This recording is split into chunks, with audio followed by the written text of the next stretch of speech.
បាទសូមគោរពជំរាបសួរលោកគ្រូអ្នកគ្រូសិស្សានុសិស្សព្រមទាំងបងប្អូនទាំងអស់គ្នាបាទនៅក្នុងថ្ងៃនេះខ្ញុំបានត្រឡប់មកជួបលោកគ្រូអ្នកគ្រូសិស្សានុសិស្សព្រមទាំងបងប្អូនទាំងអស់គ្នាជាថ្មីម្ដងទៀតហើយនៅក្នុង Channel អ៊ុតឡាតិចនេខលបាទតើសុខសប្បាយជាទេបាទហើយនៅក្នុងថ្ងៃនេះខ្ញុំនឹងលើកយកចំណេះដឹងថ្មីមួយទៀតនៅក្នុងកម្មវិធី Telegram គឺជា2ចំណុចដែលរក Telegram អ្នកផ្សេងមិនឃើញ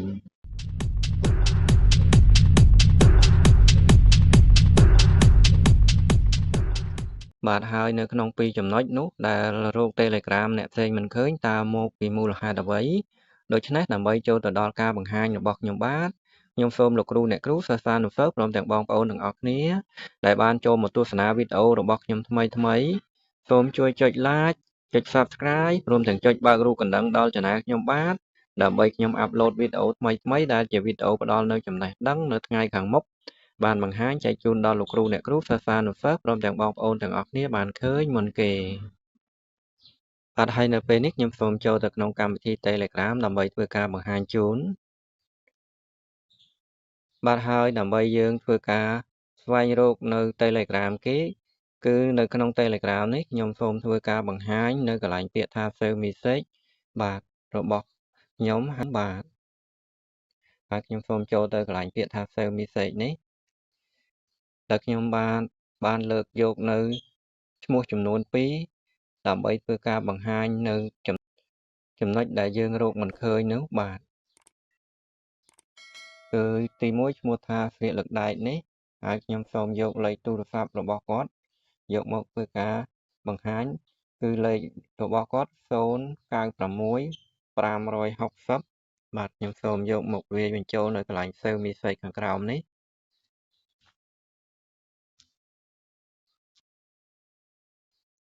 66និង68បាទហើយបន្តមកទៀតខ្ញុំសូមធ្វើការចុចបញ្ជូនបាទ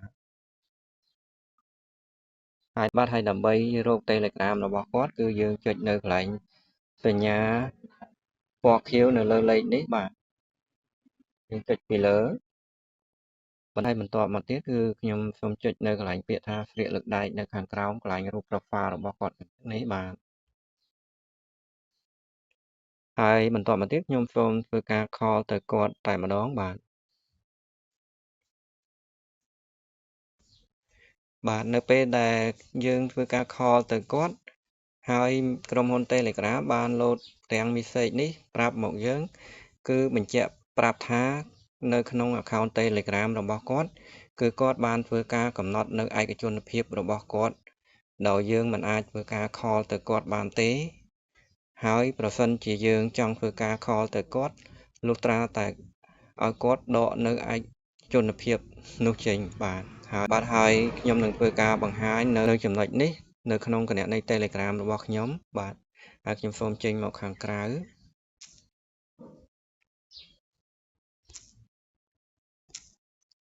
បន្តមកទៀតខ្ញុំចូលទៅកន្លែងសញ្ញាត្រី3នៅខាងលើនេះបាទរួចហើយខ្ញុំចូលទៅកន្លែង setting កន្លែងរូបកងចក្រនេះបាទបន្ទាប់មកខ្ញុំចូលទៅកន្លែងពាក្យថា privacy កន្លែងរូបសោនេះបាទហើយចំណុចដែលគាត់បានធ្វើការបិទនៅក្នុង account Telegram របស់គាត់គឺកន្លែងពាក្យថា call នេះបាទគឺគាត់មិនបានដាក់នៅកន្លែងពាក្យថា everybody ទេគឺគាត់បានយកសញ្ញាពណ៌ខៀវនេះមកដាក់នៅកន្លែងពាក្យថា nobody គឺបានសេចក្តីថាมันអាច call ទៅគាត់តាមរយៈ Telegram បានដែរលុះត្រាតែយើងធ្វើការ call តាមលេខទូរស័ព្ទទើបអាច call បានបាទហើយដើម្បីយើងចង់ធ្វើការទំនាក់ទំនងជាមួយគាត់តាមរយៈ Telegram ដោយយើងធ្វើការ call ទៅគាត់បានវិញគឺទាល់តែឲ្យគាត់យកសញ្ញាពណ៌ខៀវនេះយកមកដាក់នៅកន្លែងពាក្យថា everybody ឬមួយក៏ my contact នេះគឺពីរនៅខាងលើនេះគឺយើងអាចធ្វើការ call ទៅគាត់បានបាទហើយខ្ញុំសូមយកសញ្ញាពណ៌ខៀវនេះមកដាក់នៅកន្លែងខាងលើបាទហើយបន្ទាប់មកយើងចេញមកខាងក្រៅវិញបា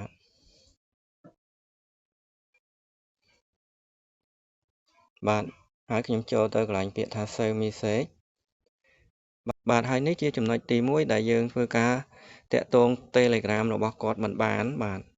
បាទហើយខ្ញុំសូមចូលនៅចំណុចមួយទៀតនៅខាងក្រោមនេះគឺកន្លែងឈ្មោះថាណេងលក់ទឹកកកនេះបាទហើយខ្ញុំយកលេខទូរស័ព្ទរបស់គាត់គឺលេខ010 88 37 36យកមកវាយនៅកន្លែងសូវមីសេកនេះ010 88 37 36បាទបន្ទាប់មកខ្ញុំចុចសញ្ញាបញ្ជូននេះបាទហើយខ្ញុំសូមធ្វើការស្វែងរក Telegram របស់គាត់ដល់ខ្ញុំចុចពីលើលេខពណ៌ខៀវនេះបាទហើយនៅពេលដែលយើងចុចនៅលេខពណ៌ខៀវនេះឃើញខាងក្រោមកន្លែងពាក្យថា This number is not on Telegram គឺបានន័យថាកន្លែងឈ្មោះណេងលក់ទឹកកកនេះគឺគាត់មិនបានធ្វើការបើកដំឡើងនៅកម្មវិធី Telegram ប្រើប្រាស់ទេបាទហើយយើងធ្វើការរក Telegram របស់គាត់ក៏មិនឃើញដែរបាទ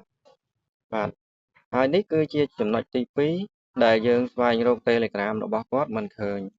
បាទហើយនេះគឺជាការបង្ហាញរបស់ខ្ញុំបាទអំពី2ចំណុច